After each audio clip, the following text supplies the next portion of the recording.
Star उत्सव पर देखिए आपके चहेते शोज अब से डीडी फ्री डिश पर। हम जा तो रहे हैं, पर इतनी आसानी से वो लोग हमारा पीछा नहीं छोड़ेंगे। अरे तो क्या हुआ, यहाँ तक की लड़ाई लड़ी है ना हमने, आगे भी लड़ेंगे। मैं अंदर से सामान लेके आती हूँ। मैं देखता हूँ।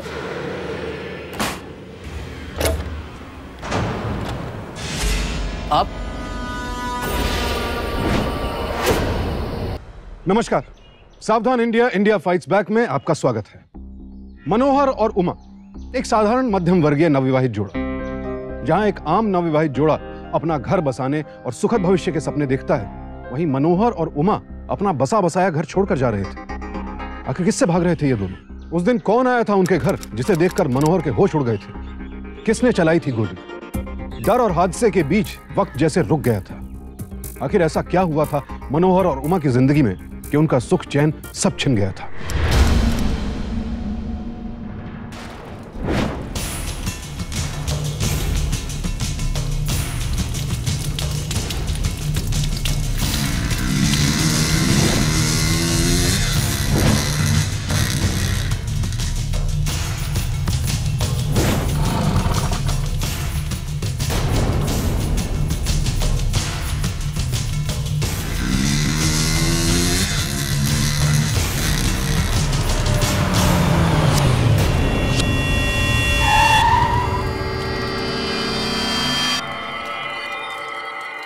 यहाँ भी कहीं नहीं दिखता है काका। लगता है गांव छोड़ के निकल गया है। भाग कर जाएंगे कहाँ दोनों? पाताल में भी छुपेंगे तो खोद कर निकालेंगे दोनों को हम। बाप की पगड़ी पे थूक कर गया है, अब तो उसके खून से ही धुलेगा ये धब्बा। चलो।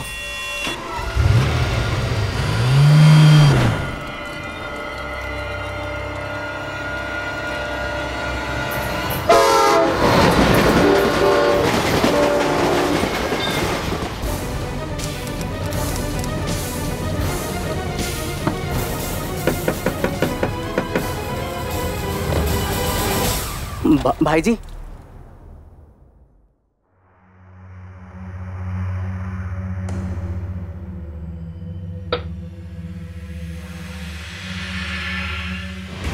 गलत किए हो, एकदम गलत किए हो। तुम्हें पता है कल से कितनी बार तुम्हारे बाबूजी का फोन आ गया हमारे पास? भाई जी, सही गलत का हमें पता नहीं, लेकिन उस वक्त हमारे पास वही एक रास्ता था। अरे एक बार तुम हमसे कहे होते, हम बात करते तुम्हारे बाबूजी से। खैर छोड़ो, कम से कम हमारी याद तो आई है? बहू कहाँ है? बाहर है। उमा,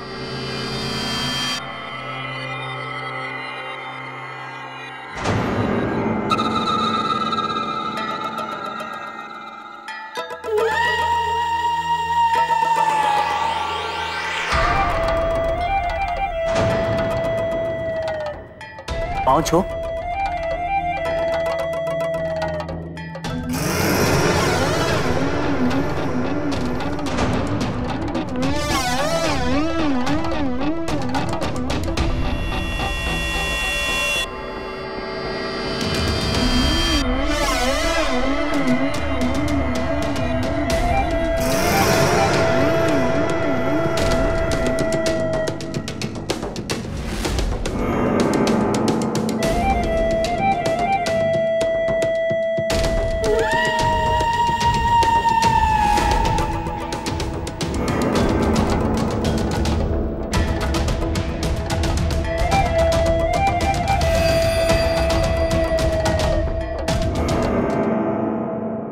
संस्कारी है।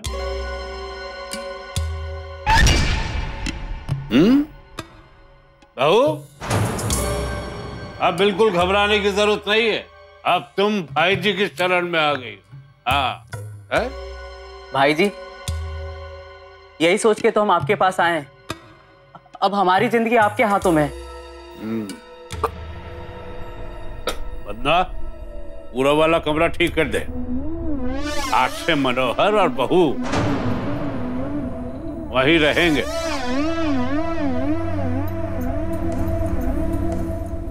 हमारे साथ।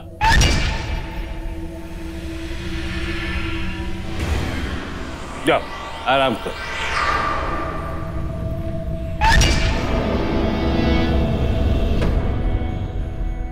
कोनो चीज की जरूरत हो तो शर्माना नहीं बहू। जी भाई जी। फौज से रिटायर्ड सूबेदार धर्मपाल सिंह उर्फ भाई जी, इनका रुआब मेरठ और मेरठ के आसपास के इलाकों में काफी था। लोगों के मन में इनके प्रति आदर भी था और डर भी। मनोहर का परिवार भी उन्हें काफी मानता था, और जब मनोहर का परिवार मनोहर और उमा के खिलाफ हो गया, तब भाई जी उनके लिए एक फरिश्ता बनकर आए। उन्होंने न सिर्फ मनोहर और उमा को अपने घर में पनाह दी, बल्कि मनोहर के लिए एक नौकरी की व्यवस्था भी कर दी। समय पे खाना खा लेना। मैंने तुम्हारी मनपसंद सब्जी और चावल भी रखे हैं, ठीक है? कर लूंगा मैं सब। और जल्दी आना। हाँ, ये तुम्हारा। तुम अपना ख्याल रखना, ठीक है? और किसी चीज की अगर जरूरत पड़े ना तो मदना को बोल देना। पक्का ख्याल रखोगे ना? जल्दी आना। ठीक है, चलता हूँ।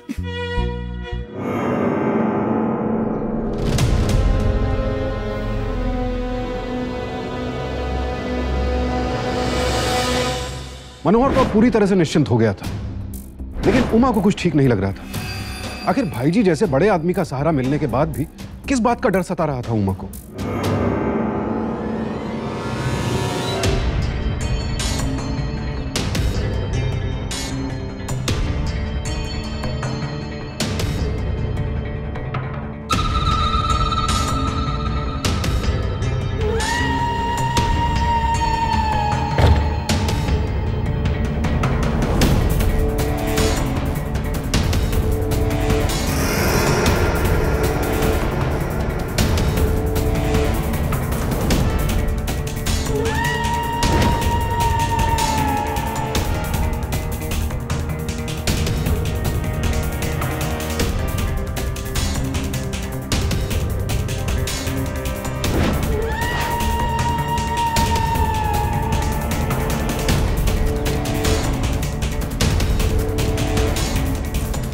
आखिर ये किसकी निगाह थी जो उमा को बेचैन कर रही थी? क्या सच में कोई उस पर नजर रख रहा था, या फिर अनजान शहर में अनजाने लोगों के बीच रहने से वो किसी वहम की शिकार हो गई थी? उसने कई बार चाहा कि मनोहर से इस बात का जिक्र करे, लेकिन कहती भी क्या?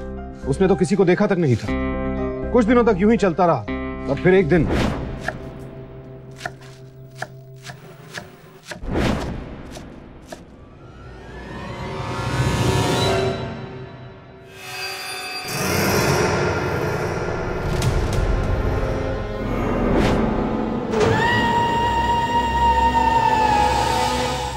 राम राम बीबी जी। राम राम। कहिए। मुझे भाई जी ने आपका ख्याल रखने के लिए बोला है। कोई तकलीफ तो नहीं है आपको? जी नहीं, सब ठीक है। मैं बाजार जा रहा हूँ, कुछ लाना है आपके लिए? नहीं, अभी तो सब कुछ है। तो मैं फिर चलूं? राम राम। अरे बीबी जी, मुझे शायद बाजार से आने में थोड़ा वक्त लगेगा, और भाई जी की तबीयत ठीक नहीं है।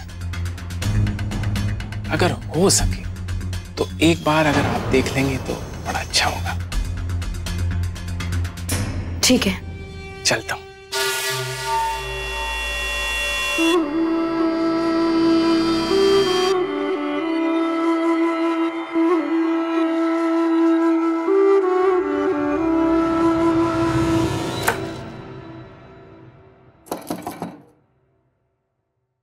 कौन? जी, उमा। बहू, अरे उधर क्यों खड़ी हो? आजा, यहाँ आओ।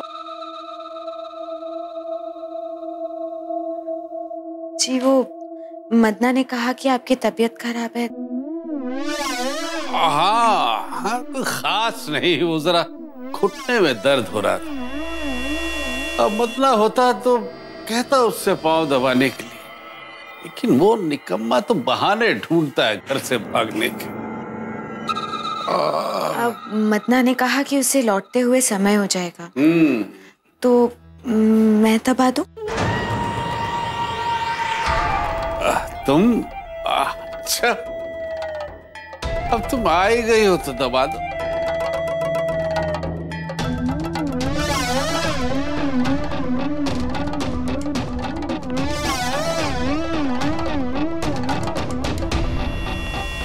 ये यहाँ पे, यहाँ ऊपर घुटने पे, इधर।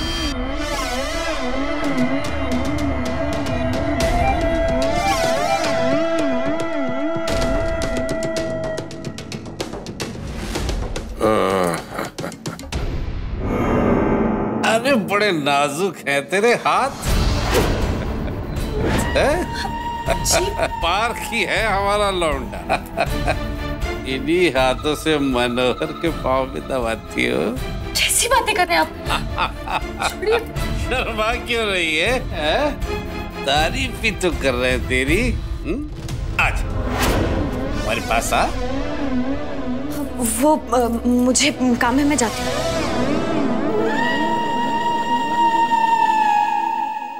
तेरा दिमाग तो नहीं चल गया है? किसके ऊपर लांछन लगा रही है, पता है तुझे?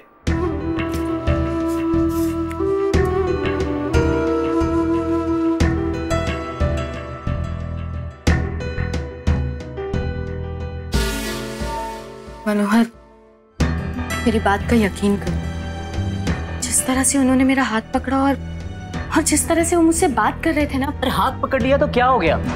वो तेरे पिता समान है, पिता से भी बढ़कर है। लाड से हाथ पकड़ लिया तो इसका मतलब तो ये निकालेगी? मैं एक औरत हूँ, इतना समझ आता है हर औरत को। उन्होंने जिस तरह से मेरा हाथ पकड़ा था ना, वो पिता की तरह नहीं था। बस कर उमा, बस कर।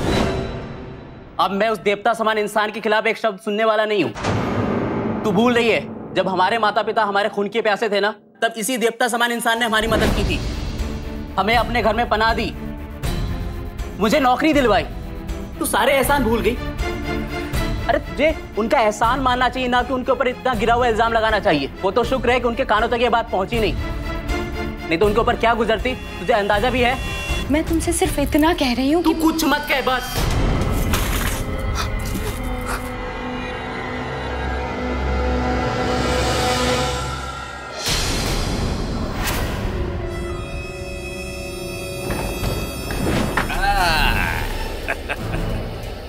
आज कैसे बचेगी?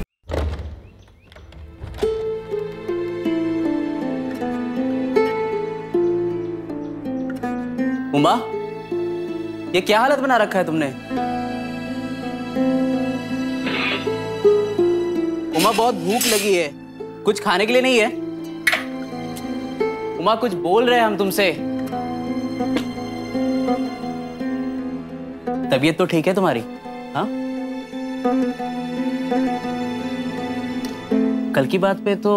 अरे उमा, ये तुम्हारा वहम है और कुछ भी नहीं। देखो, हम जानते हैं कि नई जगह है, नए लोग हैं यहाँ पे, और तुम अकेली भी तो रहती हो यहाँ पे। क्या सोच रही हो? उमा, कुछ बोलोगी? देखो, तुम कुछ बोलोगी नहीं तो हम समझेंगे कैसे? फूजी, आज सुबह ना। हाँ, सुबह के?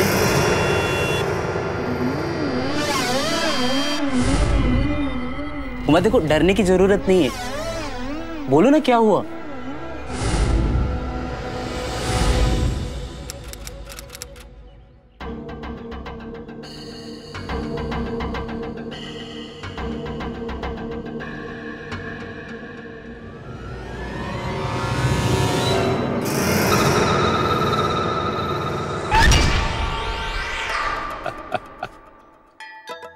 हमेशा इतनी डरी डरी क्यों रहती है तू हमसे? अरे भाई, इतनी भयानक शक्ल तो नहीं है हमारी। मुझे जाने दीजिए। देखिए, आप ये ठीक नहीं कर रहे। अच्छा, हम ठीक नहीं कर रहे? अरे इतना तो किया तेरे लिए, रहने को मकान दिया, तेरे आदमी को नौकरी दिलवाई, तुम दोनों की जान बचाई। इसके बदले में तूने हमें क्या दिया? कुछ भी तो नहीं दिया। नहीं, ये ठीक नहीं किया तूने। ऐसे नहीं मानेगी तू। अरे तुझे हम चुटकी के अंदर बर्बाद कर देंगे, समझे? एक फोन करने की देर है पंचायत, बस उन दोनों के खिलाफ फैसला लिया है पंचायत ने। राम नाम सत्य हो जाएगा। हाँ, और एक बात मत भूल, तेरी और मनोहर की सांसें हमारी वजह से चल रही है, क्योंकि तुम लोग मेरी शरण में हो, भाई जी की। हाँ, ओए छोरी सुन, छोरियों के साथ जबरदस्ती करने की आदत नहीं है मेरी। एक दिन तू खुद अपनी मर्जी से आएगी। हाँ, आना ही होगा तुझे।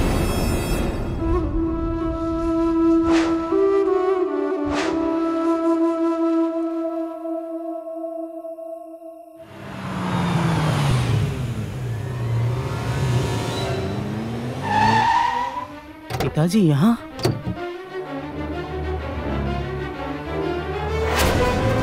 राम राम ठाकुर। राम राम भाई जी। उमा, जल्दी से खिड़की बंद कर। अरे बाबूजी हैं, साथ में चाचा जी भी। क्या कहूँ भाई जी, मैंने सपने में भी नहीं सोचा था कि मनोहर ऐसा कपूत निकलेगा। एक बार मेरे हाथ लग जाए, दोनों को उड़ा दूंगा। तब जाकर कहीं पंचों के सामने फिर से सर उठाकर बात कर सकूंगा।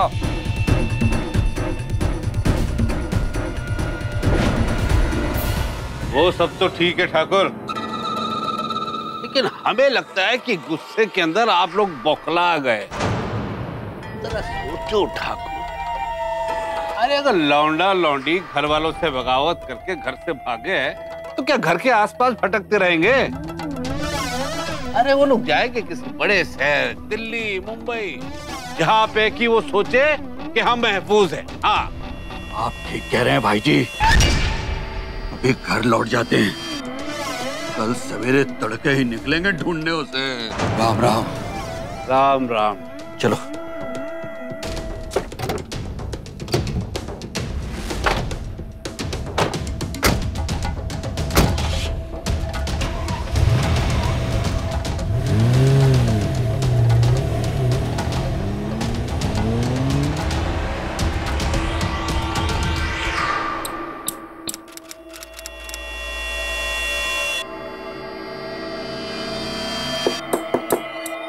कौन?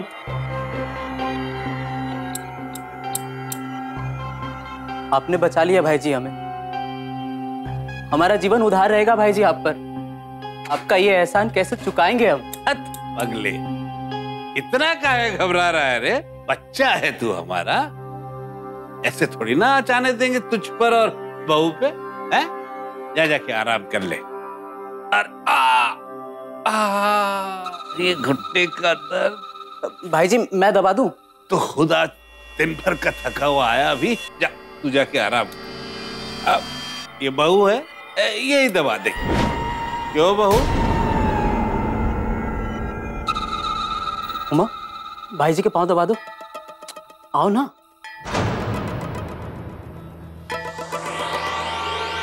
पांव दबाओ ना, बहुत तकलीफ में है।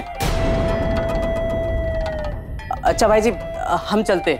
हाँ बेटा, तू आराम कर।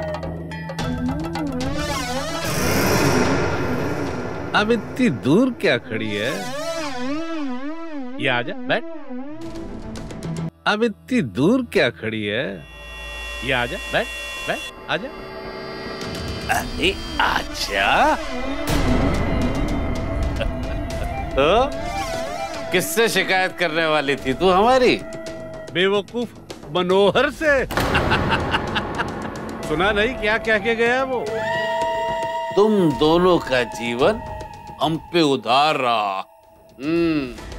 अरे एक बात और, मनोहर का बाप यूं ही घूमते फिरते आ गया यहाँ पे। हमने बुलाया तुझे दिखाने के लिए कि हम जब चाहे तुम दोनों की खटिया खड़ी कर सकते हैं। एक बात और ध्यान से सुन ले, एक हफ्ता देते हैं तुझे, अपने आप को हमारे हवाले कर दे, खुशी खुशी चलिए हमारे पास। नहीं तो इस बेवकूफ मनोहर को तो कुछ दिनों के लिए बाहर भेज देंगे, इसकी चिंता ना कर, लेकिन सिर्फ एक हफ्ता।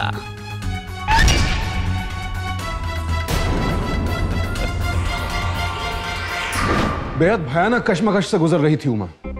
एक पलड़े में उसका आत्मसम्मान था और दूसरे पलड़े में उसका पति और खुद उसकी अपनी जान। भाई जी के रुआब के चलते, उनके डर की बदौलत उसे किसी से मदद तो दूर, सहानुभूति तक मिलने की उम्मीद नहीं थी। और वो औरों से क्या उम्मीद करती जब उसका अपना पति ही उस पर यकीन करने को तैयार नहीं था और भक्षक बन चुके इस रक्षक के इरादे नहीं भांप पा रहा था।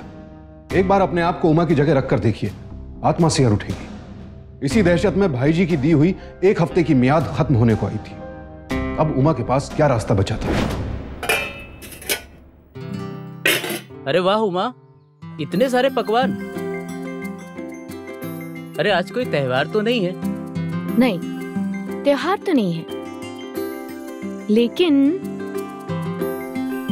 एक खुशखबरी जरूर है। खुशखबरी?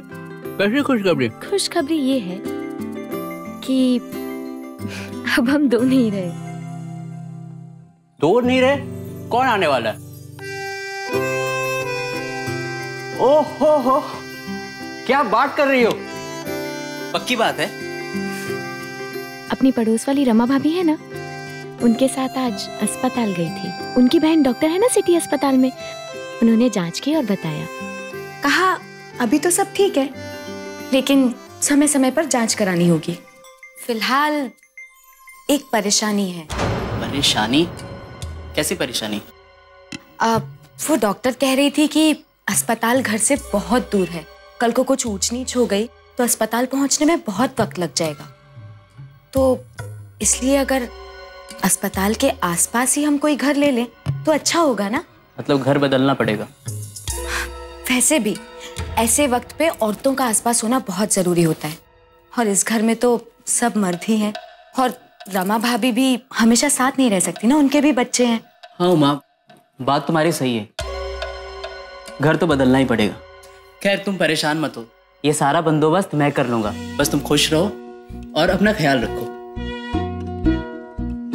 अरे उमा, एक खुशखबरी मुझे भी देनी है तुम्हें। क्या? पहले मुंह तो खोलो। वो भाई जी है ना, लखनऊ में कोई बहुत मोटे ऑर्डर का बंदोबस्त किया मेरे लिए। उमा, अगर ये मिल गया ना तो बहुत मोटी कमीशन हाथ लगने वाली है। इस बेवकूफ मनोहर को तो कुछ दिनों के लिए बाहर भेज देंगे। तुम लखनऊ जाओगे? अरे बस 2-3 दिनों के लिए, समझो यूं गया यूं आया।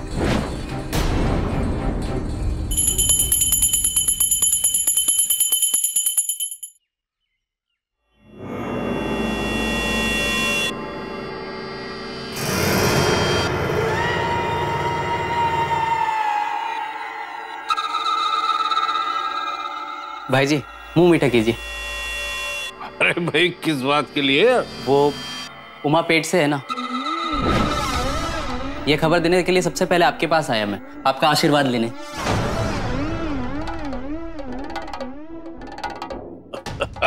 अरे जी खुश कर दिया तूने है?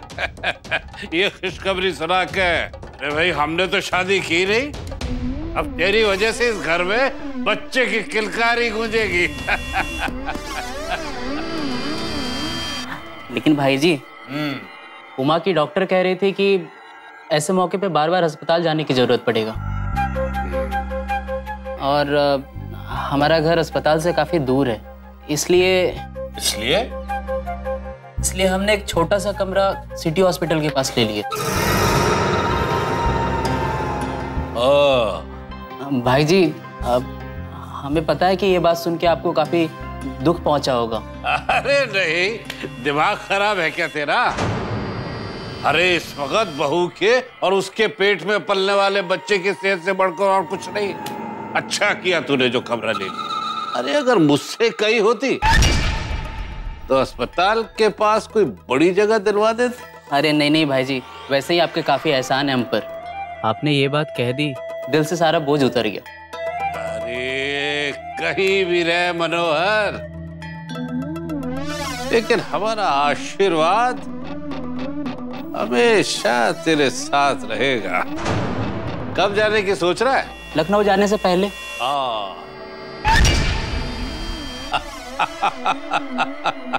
हमने यही सोचा था।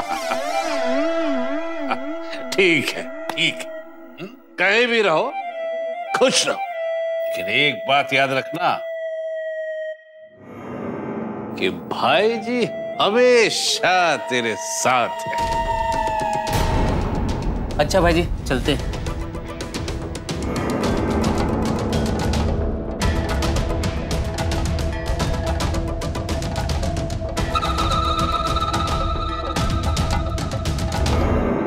उमा ने किसी तरह भाई जी के कैद खाने से बच निकलने की तरकीब तो ढूंढ ली, लेकिन उसकी चिंता अभी दूर नहीं हुई थी। उल्टे उसका डर और बढ़ गया था। उसे लगा था घर छोड़कर जाने की बात सुनकर भाई जी नाराज होंगे, उन्हें रोकने की कोशिश करेंगे, किसी भी तरह मनोहर को बहला फुसलाकर इसी घर में बांधे रखेंगे। लेकिन भाई जी ने ऐसा कुछ नहीं किया, उल्टे बड़ी आसानी से उन्हें जाने दिया। और भाई जी के चेहरे पर कुटिल मुस्कुराहट इस बात की तस्दीक कर रही थी कि उसके दिमाग में जरूर कोई साजिश चल रही थी। आखिर क्या चल रहा था इस खतरनाक आदमी के दिमाग में?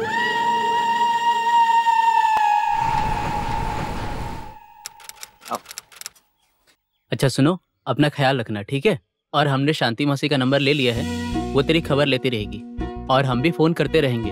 और टाइम पे जांच जरूर करवा लेना। अच्छा बाबा बस करो, मैं अपना पूरा ख्याल रखूंगी, लेकिन जल्दी वापस आना। हाँ पक्का, ठीक है? चलो।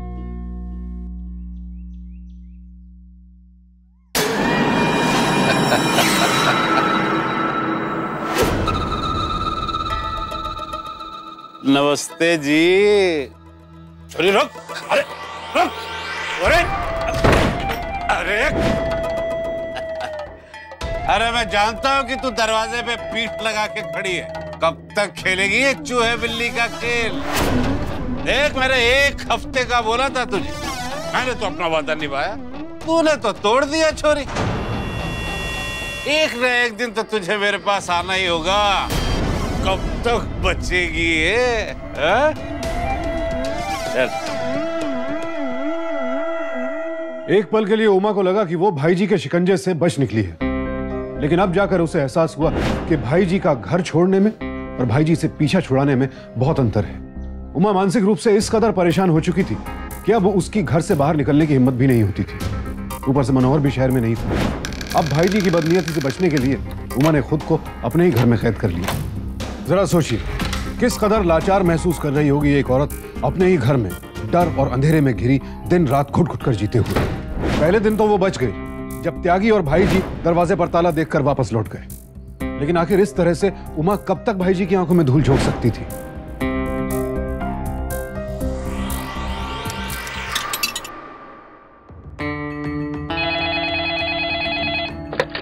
हेलो मासी, हम मनोहर बोल रहे हैं, जरा उमा से बात करवाइएगा। कहा बताए बेटा, जब से तुम गए हो तब से ताला लगा हुआ है, रहती ही नहीं घर पे वो। क्या बोल रही है मौसी आप? अच्छा ठीक है, हम आ रहे हैं जल्दी। कहाँ गई होगी? कहीं उमा को कुछ? उमा के दुखों का कोई अंत होता नजर नहीं आ रहा था। एक तरफ तो भाई जी का खतरा दिन रात उसके सर पर मंडरा रहा था, और अब एक गलतफहमी की वजह से उसका पति मनोहर खुद उसी पर शक करने लगा था। लेकिन अफसोस, दोहरी मुश्किल में घिरी उमा का इंतजार अभी एक और मुसीबत कर रही थी। भाई जी कहाँ चली जाती है रोजी? समझ में नहीं आ रहा कुछ।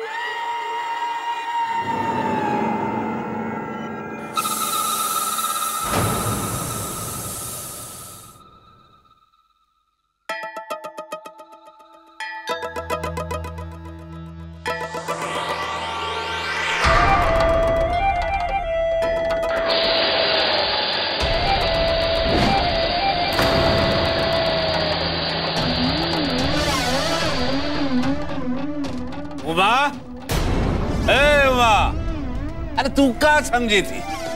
अपने आप को घर में बंद करके महफूज हो जाएगी? रात को मैं आऊंगा और तुझे इस कैद खाने से छुड़ा के ले जाऊंगा। और हाँ, एक बात और सुन ले, भागने की कोशिश ना करियो। मेरे आदमी बाहर ही खड़े रहेंगे जब तक कि मैं नहीं आ जाता। चल।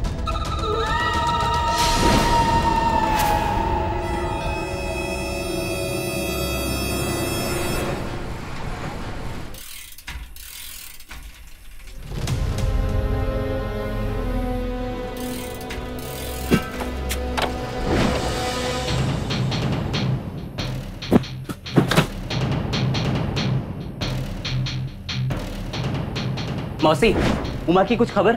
अरे बेटा, फोन पे भी तो बताया था ना, वो घर पर रहती ही नहीं। अस्पताल तो नहीं गई होगी वो, तबीयत ठीक रहती है ना उसकी? अच्छा ठीक है, हम देख के आते हैं। मैडम, उमा ठाकुर है क्या यहाँ पे? जस्ट मिनट में एक बार चेक करके बताती हूँ। आई एम सॉरी सर, इस नाम पे यहाँ पे कोई भी पेशेंट नहीं है। ये देखिए आप। जी नहीं। क्या आप बता सकते हैं कि कौन से डॉक्टर उनका इलाज कर रहे थे? स्वाति वाजपेयी। सॉरी सर, इस नाम पे कोई भी डॉक्टर हमारे यहाँ पे नहीं है। लगता है किसी गलत हॉस्पिटल में आ गए। उन्होंने जांच की और बताया, कहा अभी तो सब ठीक है, लेकिन समय समय पर जांच करानी होगी।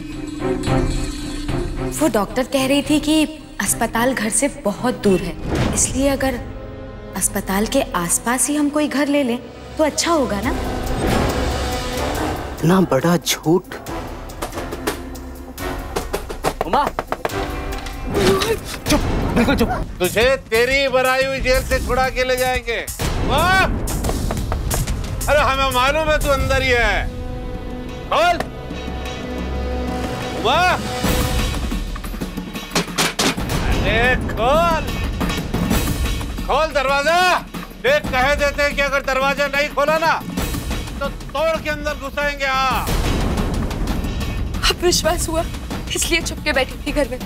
हाँ, मैंने झूठ बोला, लेकिन वो झूठ मैंने भाई जी से बचने के लिए बोला।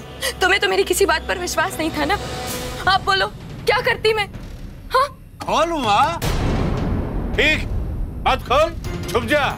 आज सताया तूने, लेकिन अब नहीं। और तेरी तोड़।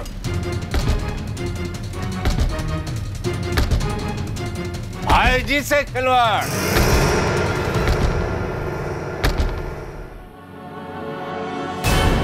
मनोहर क्या कर? अंदर बैठ। मनोहर ने बोला ना तुझे अंदर बैठ। मनोहर मेरी बात। मनोहर, मनोहर। हाँ, जिसे तू बेटा बेटा कहता फिरता था ना, वही मनोहर।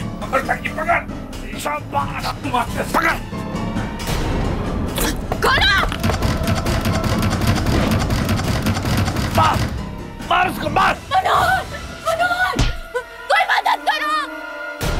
मनोहर, मदद करो कोई। उमा ने आज अपनी आंखों से देख लिया कि भाई जी किस हद तक क्रूर हो सकता है, लेकिन सच जानने के बाद अब मनोहर हालात का सामना करने के लिए तैयार था। अस्पताल से डिस्चार्ज होते ही उसने भाई जी से भागते रहने के बजाय उनका मुकाबला करने की ठान ली।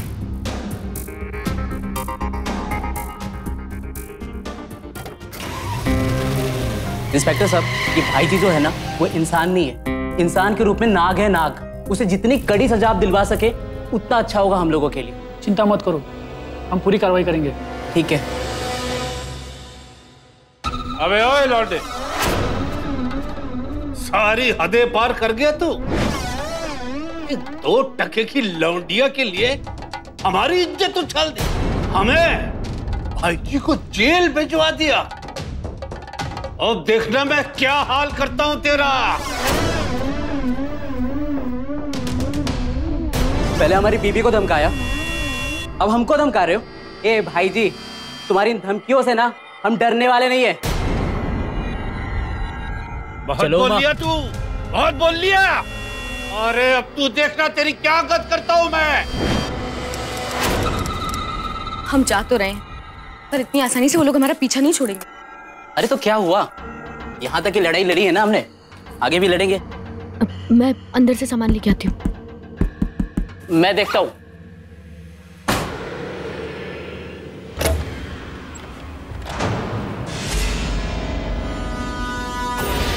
आप मनोहर!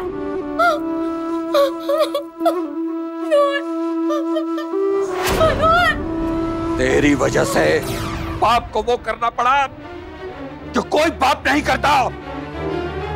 और तुमको भी नहीं छोड़ेंगे। नहीं ठाकुर, इसे तो हम संभाल लेंगे। रात से हिसाब बराबर कर रहे इसके। उठो मनोहर! चल। मनोहर, बचाओ, छोड़ो। मनोहर! मनोहर! मनोहर! मनोहर! बेटा। कोई तो बोलो, बताओ मुझे। अच्छा बेटा। मनोहर, मनोहर, मनोहर,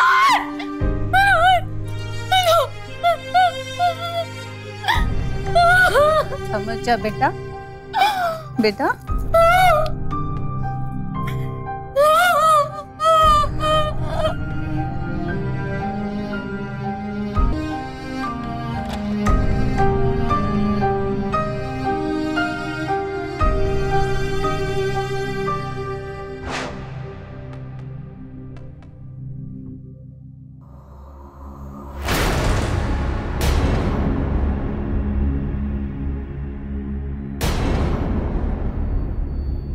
अरे उमा,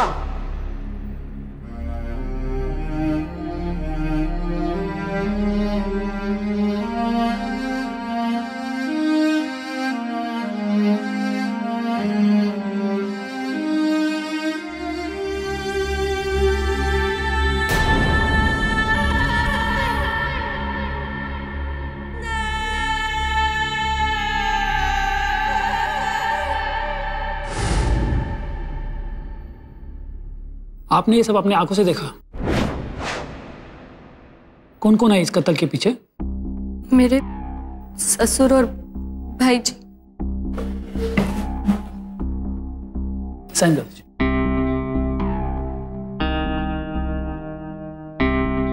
खासी हिम्मत दिखाई है आपने।